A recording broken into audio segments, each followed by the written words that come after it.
When Operation Synindhur unfolded, the world didn't just watch India's military response, it took notes. For the first time in decades, India executed a swift, high-impact retaliation using 75% of indigenous weaponry, with systems ranging from the Akash air defense missile to the BrahMos supersonic cruise missile, delivering devastating accuracy and speed. According to government sources, global interest in these weapons has shot through the ceiling since the conflict, simply because now they are tried and tested on the battlefield with tremendous success, no less. In a world flooded with flashy arms expos and untested prototypes, India has quietly changed the game by showcasing weapons that don't just look good on paper but perform decisively in combat. The operation, triggered by a terror attack in Pahalgam, saw India hit back with surgical precision, destroying 9 terror bases. But when Pakistan decided to escalate, not only did it fail to damage Indian targets, it saw at least 11 of its own air bases facing Indian strikes. And what stunned global military analysts the most was not just the swiftness, but the made in India firepower at the heart of the operation. The BrahMos, known as the world's fastest fire-and-forget cruise missile, reportedly struck multiple targets deep inside Pakistan with pinpoint accuracy. At Mach 2.8 to 3.0 speeds, it simply outran and outsmarted any interception attempts. Pakistan's HQ-9B air defense systems were basically left helpless. The Akash Missile system, India's homegrown short-range surface-to-air weapon, secured the skies by neutralizing incoming aerial threats, aircraft, drones, and cruise missiles with remarkable success. The Akash Tir, India's homemade air defense system, has proven to be a formidable shield as well. Pakistan's large-scale drone and missile attack failed spectacularly, and the Akash Tir system had a major role to play in that. Even Turkish-origin drones were no match for Akash Tir. Owing to its success, Akash Tir is being compared to Israel's Iron Dome. With the failure of Chinese HQ-9 and HQ-16 air defense systems in Pakistan, Akash Tir has emerged as a champ on all counts.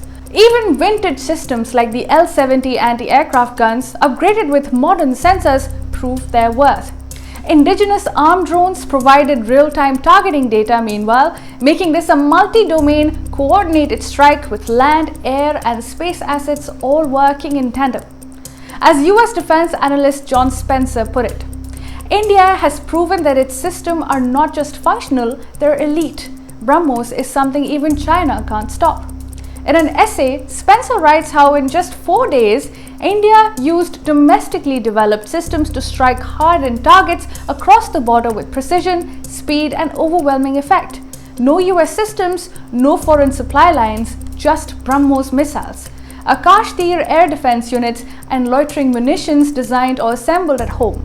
He also goes on to say that Chinese-made air defense systems could not stop, detect, or deter India's precision strikes, and India demonstrated overwhelming military superiority against a Chinese-backed adversary. India's BrahMos is one of the fastest cruise missiles in the world. Jointly developed by DRDO and Russia's NPOM, the BrahMos missile has become India's most successful defense export story. It's more than just a deterrent now, it's a signature of strength. BrahMos cruises at nearly Mach 3 supersonic speeds and can be launched from land, air, sea, and even submarines. All these variants give BrahMos operational flexibility unmatched by most global systems. Now, BrahMos was originally designed with a 290-kilometer range, but its newer variants are being developed and they can reach up to 800 kilometers. It features advanced guidance systems and stealth technology as well for pinpoint precision. With a cruising altitude of 15 kilometers and terminal descent to just 10 meters, it's one of the few missiles in the world that flies low, fast, and hard. So it comes as no surprise that BrahMos is in high global demand. India recently dispatched the second batch of BrahMos missiles to the Philippines, part of a $375 million deal signed in 2022. This has been India's largest ever defense export contract, but Manila is not alone. Vietnam is also close to finalizing a $700 million deal to counter Chinese aggression in the South China Sea with BrahMos. Indonesia is in talks to buy the BrahMos in a $450 million purchase. Malaysia is meanwhile considering BrahMos for its Soviet-era jets and Kera-class warships. Thailand, Singapore, Brunei, and Middle Eastern powers including the UAE, Egypt, Saudi Arabia, Qatar, and Oman are all in various stages of negotiation for the BrahMos. Even countries in Latin America, Brazil, Chile, Argentina, Venezuela, they all want the naval variants for coastal defense. BrahMos is combat-proven, modular, and multi-platform, and critically not American or Chinese. For countries looking to diversify from traditional suppliers, India is emerging as a key defense exporter.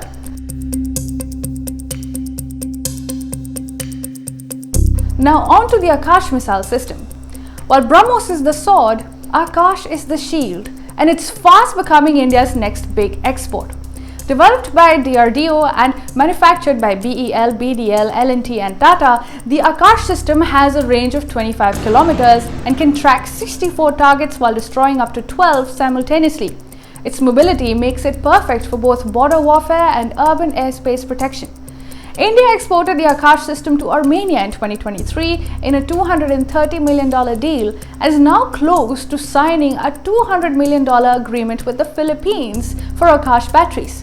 Moreover, India actually achieved a global first in December 2023 when an Akash unit destroyed 4 aerial targets simultaneously, a feat no other air defense system in its class has achieved. Countries like Vietnam and Egypt are also in talks to acquire it, seeing it as a reliable, affordable, and effective alternative to Russian, Chinese, or Western systems.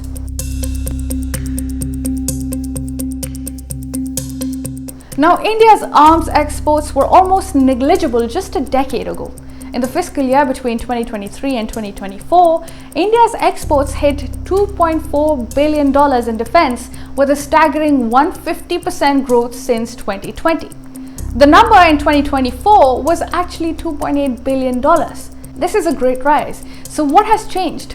A shift from importing to developing indigenous defense platforms, massive reforms under Atmanirbhar Bharat, and Defense Production and Export Promotion Policy 2020, which must be noted.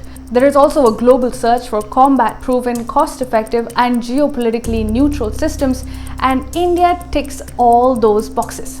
And the biggest box of them all, real-world proof. Operation Synindhur gives international buyers the ultimate confidence booster. These weapons work in combat, under pressure, and against real enemies. It's not just BrahMos and Akash gaining attention though. India has also exported Pinaka multi-barrel rocket launchers, 155mm artillery guns, and advanced UAVs. Armenia has already received Pinaka and artillery systems.